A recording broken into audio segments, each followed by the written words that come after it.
Hello friends, आपका स्वागत है vision success Lalitpur YouTube channel पर। आपके लिए यहाँ पर प्रतिदिन यूपी से संबंधित बाल मनोविज्ञान, पर्यावरण तथा हिंदी की क्लासेस दी जा रही, जबकि आपकी होमगार्ड, लेखपाल, पुलिस से संबंधित क्लासें, सामान्य अध्ययन में आधुनिक इतिहास, भारतीय भूगोल तथा राजनीति की क्लासेस दी जा रही हैं। आपके लिए यहाँ पर free hand written notes provide कराए जाएंगे।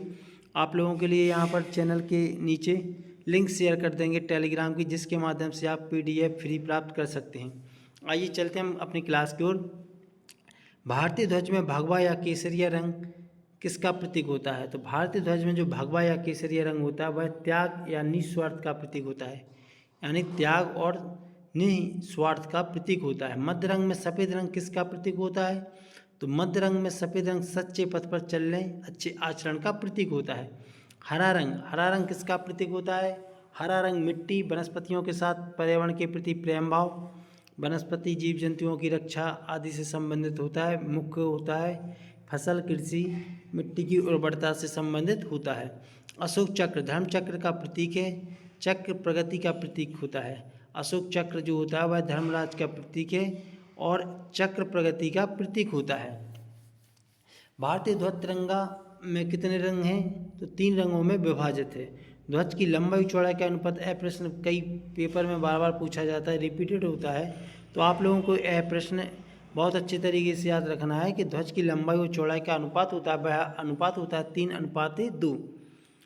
यानी कि आपका ध्वज कितना भी बड़ा बना लिया जाए, लेकिन उसकी लंबाई रहेगी वह रहेगी 3 और उसकी चौड़ाई रहेगी वह रहेगी 2 के अनुपात में। ध्वज के बीच की पट्टी में एक नीला चक्र होता है जिसमें 24 तीलियाँ होती हैं। कितनी तीलियाँ होती हैं? 24 तीलियाँ होती हैं। उसका कलर होता है नीला, जिसका प्रारूप सारनाथ में स्थित अशोक के सिंह स्तंभ पर बने चक्र से लिया गया है। यह क्या होता है? अन्याय का प्रतीक है। भारतीय राष्ट्रीय ध्वज को तैयार किया गया था पिंगली वेंकैया के द्वारा। भारतीय राष्ट्रीय ध्वज को तैयार किया गया था पिंगली वेंकैया के द्वारा। संविधान सभा द्वारा 22 जुलाई 1947 को राष्ट्रीय ध्वज का वर्तमान स्वरूप स्वीकृत किया गया था। संविधान सभा द्वारा 22 जुलाई 1947 को राष्ट्रीय ध्वज का वर्तमान स्वरूप प्रस्तुत किया गया था, यानी कि स्वीकृत किया गया था। भारत का जो राज चिन्ह होता है वह सारनाथ स्थित अशोक के चिन्ह स्तंभ की अनुकृति है। यानी कि जो भारत का राज चिन्ह है वह कहाँ से लिया गया है? तो सारनाथ में स्थित अशोक के सिंह स्तंभ से लिया गया है। राज चिन्ह को भारत सरकार द्वारा 26 जनवरी 1950 को अपनाया गया। राज्य चिन्ह को भारत सरकार द्वारा 26 जनवरी 1950 को अपनाया गया था। इस पर नीचे देवनागरी लिपि में सत्यमेव जयते लिखा है, जो मुंडकोपनिषद से लिया गया था। इसका यहाँ से प्रश्न कई बार पूछा जा चुका है कि जो सत्यमेव जयते लिखा है वह कहाँ से लिया गया है? तो मुंडकोपनिषद से। जबकि कौन सी लिपि है? तो देवनागरी लिपि में लिखा गया है। भारत का राष्ट्रगान जन गण मन अधिनायक जय हे 24 जनवरी 1950 को संविधान सभा द्वारा आधिकारिक रूप से अंगीकृत किया गया। इसकी गायन अवधि होती है 52 सेकंड। आपको यह याद रखना है, भारत का जो राष्ट्रगान है वह 24 जनवरी 1950 को संविधान सभा के द्वारा आधिकारिक रूप से अंगीकृत किया गया था, यानी कि उसे लागू किया गया था या अपनाया गया था। इसकी अवधि होती है 52 सेकंड।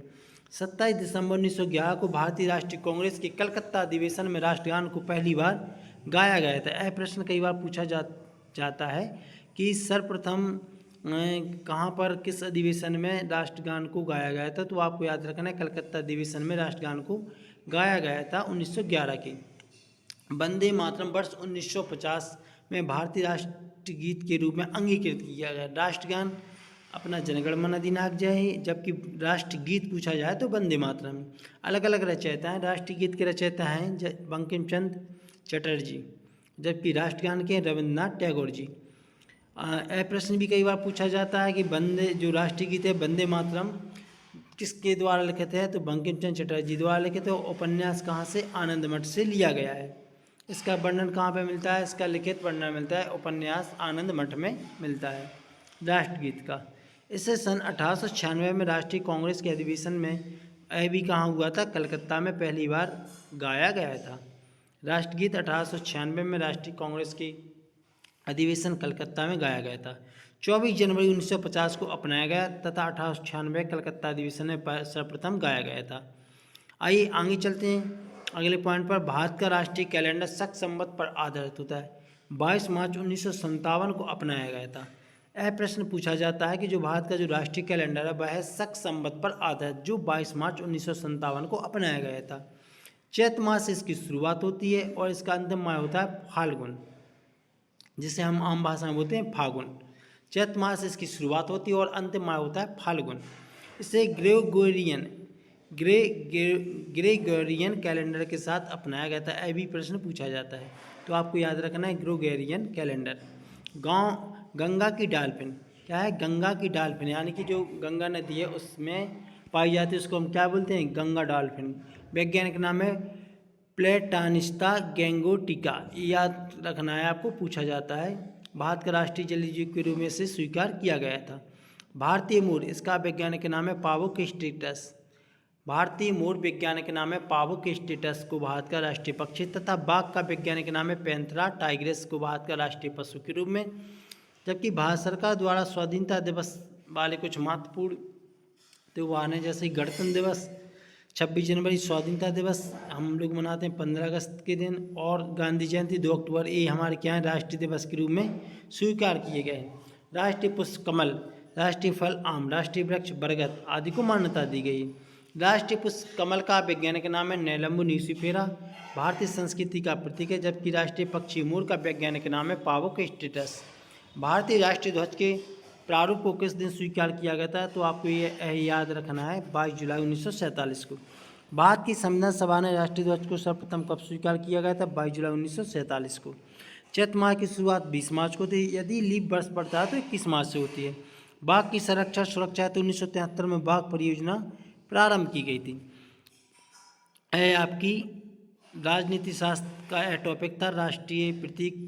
तो यह आपकी क्लास समाप्त होती है। आप लोग मेरे चैनल के साथ जुड़कर अपनी तैयारी को बेहतरीन बना सकते हैं। यहाँ पर आपके लिए वही नोट्स दिए जाएंगे जो पेपर के हिसाब से, जो एग्ज़ाम के हिसाब से बहुत ही इम्पोर्टेंट है आपके लिए। यहाँ पर ना आपका समय नष्ट किया जाएगा और आपके लिए बहुत ही महत्वपूर्ण प्रश्न यहाँ से दिए जाएंगे। तो आप लोग मेरे चैनल पर विश्वास रखिए, आपकी तैयारी यहाँ पर बहुत बेहतरीन कराई जाएगी। तो आप लोग मेरे चैनल को सपोर्ट करिए और सब्सक्राइब करिए, शेयर करिए, लाइक और कमेंट भी करिए।